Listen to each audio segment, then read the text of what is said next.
ইন্দোনেশিয়ার রাজধানী জাকার্তার অদূরে সোমবার দুটি ট্রেনের মুখোমুখি সংঘর্ষে অন্তত 4 জন নিহত হয়েছেন।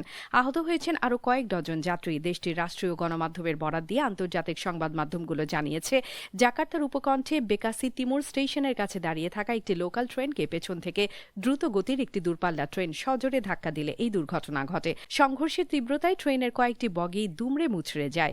স্থানীয় টেলিভিশনে প্রচারিত ফুটেজে দেখা গেছে উদ্ধারকর্মীরা দুর্ঘটনা কবলিত বগির ভেতর আটকা পড়া যাত্রীদের বের করে আনতে মরিয়া চেষ্টা চালাচ্ছেন।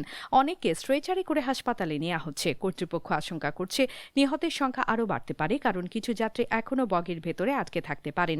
রাষ্ট্রীয় রেল সংস্থা KAI এর মুখপাত্র অ্যান পূর্বা 4 জনের মৃত্যুর বিষয়টি নিশ্চিত করেছেন। তিনি জানান, এখন পর্যন্ত 38 জনকে উদ্ধার করে নিকটস্থ হাসপাতালে পাঠানো হয়েছে।